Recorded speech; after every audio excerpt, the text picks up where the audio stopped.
We want to tell you about something called the Mortgage Forgiveness Debt Relief Act. It's a mouthful, but I'll tell you what, this bill has been helping homeowners all across the country since it was signed by President Bush back in 2007.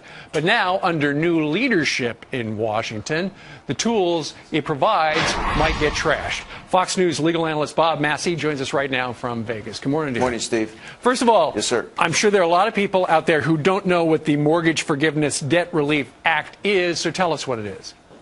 Law that was passed in 07 said that if your house was foreclosed on or short sold and you owed a deficiency between what was owed and what was sold for, or whatever the foreclosure price was, that difference, if it's forgiven by the lender, in other words, the lender says you don't owe us that money anymore, under the Mortgage Relief Act, if it was a primary residence, it was the original mortgage, and you occupied the home, you would not have to pay a tax on that. Prior to that law, Steve, if there was a $200,000 difference of what was owed and what the value was, and they gave you a 1099, right, you'd have to pay tax, income tax on it. That's why this is an important law. So for all the people who are working on their taxes right now, just imagine if they didn't get the benefit of that. So who has this helped in the past?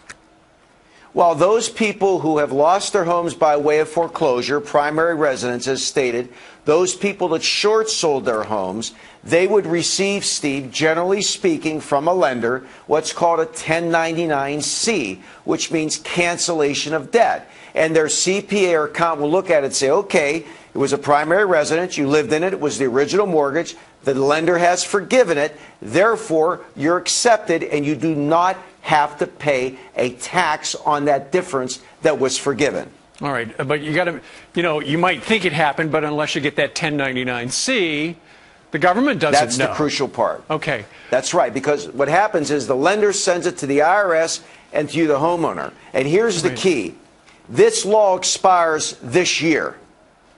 And I plead with our viewers, if they've ever listened to anything that I've said over the last few years, it's incumbent upon you to call your representatives, United States senators and congresspersons in Congress, to plead with them to extend the 2007 Mortgage Relief Act. If they don't, Steve, chaos that will happen to people in America will be that difference that's forgiven, they will have to pay income tax on that.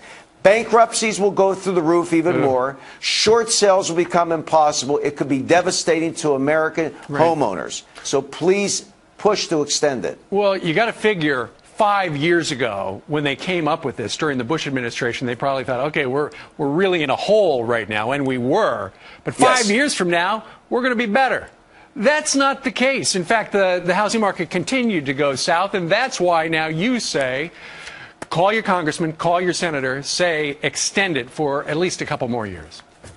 Absolutely. Even if they extend it 2 years to see how this market goes, Steve, I just plead with our viewers. This is one of those things that you must become proactive on, and so should realtors. Because if this isn't extended, realtors are going to have major problems of selling homes or short sales in this country. All good stuff we need to know about.